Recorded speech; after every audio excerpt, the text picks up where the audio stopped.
Tirik na tirik ang araw nang pumasok si Alicia Ramos sa napakaluwang na main branch ng pinakamasigasig bank sa Ortigas. Bitbit lamang ang mumurahing tan brown na handbag na minanapan niya kay inay at isang lumang cellphone na nakabukol sa bulsa. Nakaputi siyang blouse na hindi naman gusgusin, ngulit halatang ilang beses nang nalabhan, at paldang kulay abo na manipis lang ang plancha dahil hinabol niya pa ang jeep mula Tondo, kung saan isa siyang part-time mananahi. Kapapasok pa lang niya ay agad na sumalubong ang malamig na hangin ng aircon, pero mas malamig ang tingin ng guard na si Mang Dencio. Malaki ang tiyan, singtigas ng batuta ang tono, kaya bago pa siya makalapit sa teller's row ay tinapik na ang manipis niyang siko at inalalayan pabalik sa lobby na parang batang naligaw. Bago tayo magpatuloy sa ating kwento, ikomento sa ibaba kung saan lugar kayo nanonood para malaman ko kung saan umabot ang video ko. Kung baguhan ka pa lang sa channel ko, huwag kalimutang i-like at i-hit ang subscribe button at pindutin ang notification bell para updated ka sa mga episodes ng Inspiring Story School araw-araw. Sige, tuloy natin ang kwento. Ma'am, dito lang muna. Pila po tayo. Priority po ang may appointment. Wika nito, sabay taas kilay na bakas ang pagdududa kung talagang may transaksyon si Alicia. Nang subukan niyang magpaliwanag na may kukunin siyang tseke, sinilip lang siya ng guard mula ulo hanggang paa. Tila iniisip kung may sapat ba siyang balanse at mabilis na hinawi ng palad. Ma'am, wala tayong walk-in encashment ngayon kung walang nasa system. Balik na lang po kayo bukas kapag may tagumpay kayong kausap sa phone. Sa likod ni Alicia ay pumila agad ang tatlong naka-blazer na kababaihan na galing opisina, nakataas ang kilay, at isang batang ekzekutibo na may makintab na sapatos, nakapamaywang, waring nainis na napatagal ang pila dahil sa isang babaeng mukhang hindi naman kliyente. Pinilit ni Alicia pangitiin ang labi. Ayaw niyang lumitaw na nakikiawa, ngunit halata sa pagkibot ng ilong niyang parang sinuntok ang pag-asa niyang matapos na ang mahigit 2 buwang pag-aayos ng papeles. Lahat ng ipon nila ng yumaong asawa niyang si Raul, pati ang naklaim niyang maliit na benepisyo sa kumpanya nito ay mananahan ngayon sa isang kasulatan, isang life insurance na 6 na taon na nilang hinuhulugan. Gabi-gabi niyang tinahi ang mga barong at saya ng 2 kapatid ng kapitbahay, nag-double shift pa sa tindahang sari-sari para lang mabuo ang premium. Kaya nang ibinalita ng insurance agent na marirelease na po ma'am pero kailangan i-encash sa partner bank, hindi na siya nagdalawang isip kahit ang baon niya ay pamasahe lang papunta at pabalik. Sa butil ng pawis sa kanyang sentido nakaukit ang alalahaning bukas ay tuition na ni Junie.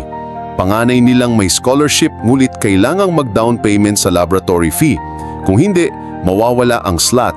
Habang si Pia naman ay may exam fee rin sa public school para sa STEM track. Habang humahaba ang pila, ay parang bawat segundo'y tumitibay ang dingding sa pader ng bangko. Pinilit niyang isipin ang bili ni Raul bago ito nagkasakit. Huwag kang matakot humingi ng nararapat sa iyo, Lisa.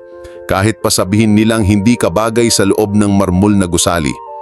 Kaya kinalas niya ang mariin na pagkakapilipit ng paa sa sapatos, huminga ng malalim at muling sumubok bumalik sa linya. Nanginginig man ang boses. Kuya Guard, may release check po talaga ako, andito po ang reference. Pinapapirma na lang po sa head teller. Ngulit sa halip na makinig ay ipinatong ni Dencio ang buong palad sa hangin. Parang pader na bakal. Sabay sabi, "Last warning po ma'am.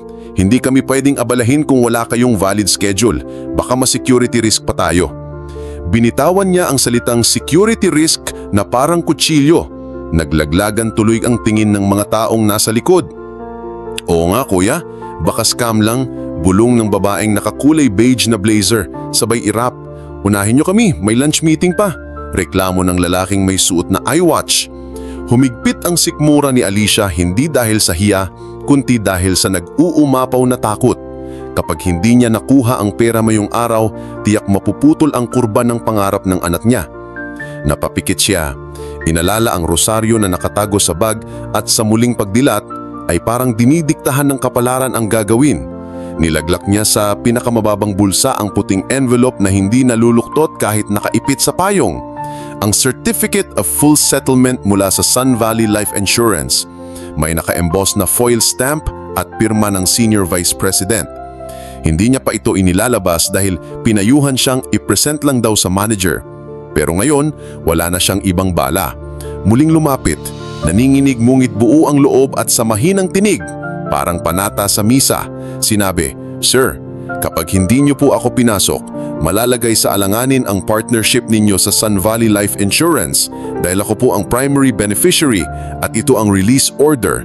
At sa kanya iniangat ang papel sa ibabaw ng bag. Saglit na natulala si Dencio. Kinuha niya ang dokumento, sinuri ang selyo at kitang-kita ng lahat kung paanong nagbago ang kanyang kulay. Mula kayong mahi ay parang naging abo. Mabilis niyang kinalabik ang radyo at mahigpit na sumenya sa roving teller. "Ma'am, pasensya na po. Akala ko walk-in lang. Ito po, escort po namin kayo kay Miss Villaseran sa manager's office." Sa likuran ni mukhang patlay na naka-beige at si iWatch, manghang-mangha sa mabilis na pagluhod ng sitwasyon sa harap ng isang payak na babae. Sa pagpasok niya sa glass cubicle, bumati agad ang branch manager na si Miss Villaseran. Medyo garalgal pa nga ang boses. "Ma'am Alicia, we deeply apologize for the inconvenience. Hindi po kami nakatanggap ng heads up na ngayong araw pala ang release." Habang niliha nila ang katahimikan sa malambing na tono, inabot ng manager ang bagong print na manager's check, isang bagay na higit pa sa pinangarap ni Alicia sa bawat tahi ng sinulid kagabi. Ngunit bago pa niya malagyan ng lagda ang acknowledgement slip, kumatok si Dencio sa bukas na pinto. Tumungga at buong kababahang loob na sinabing, "Ma'am, patawad po sa kaninang hindi magandang trato. Hindi ko po agad nakita ang importansya."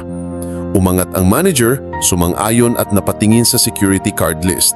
Doon nabasa ni Dencio, admonishment sa security violation ang parusa kapag may diniskrimina. Ngulit imbes na maghinakit, ay pinigilan siya ni Alicia. "Kuya, naintinduhan ko po ang trabaho niya, basta po sana sa susunod." Bahayag niyang piniis ang kamay ng bantay.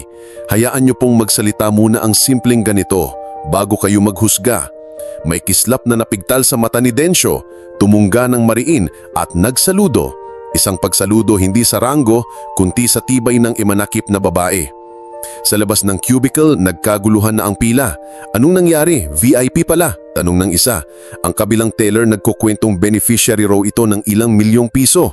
Ngumit sa kabila ng bulungan, dahan-dahang naglakad si Alicia palabas, bitbit ang envelope na may tseke na halos kasing laki ng puso niyang naninginig. Sa bawat hakbang ay naririnig niya ang mahinhing katok ng takong ng babaeng nakakulay beige nang unti-unting hinuhubad ang pag-irap sa mata at padyak-padyak ng sapatos ng batang eksekutibo na parang himihingi ng patawad sa hangin. Pagkababa niya sa hagdan, sumalubong ang tansa ng mainit na hininga ng kalsada, ngulit tila mas malamig na ang mundo. Dahil sa kabang na release, hindi lang kay Junie at Pia mapupunta ang kinabukasan, kundi pati sa ilang maliliit na kabataan komisyonado niyang bibigyan ng pagkain tuwing may libreng kusina. Matutupad din ang munting pangarap niyang micro-sewing shop para sa mga nanay sa eskineta. Tumigil sandali si Alicia, pinitigan ng malayo, dinama ang bigat ng bag. Hindi na ito sapin-sapin na pagdududa ka, kundi gintong bigat ng dignidad at bumulong sa sarili ng dasal ng pasasalamat. "Raul, tapos na ang paghihikahos, simula naman ang pag-ani."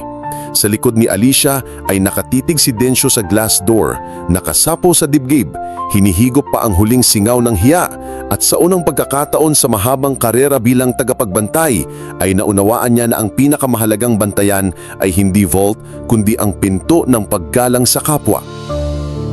At dito nagtatapos ang ating kwento. Nagustuhan mo ba ang ating kwento? May aral ka bang napulot?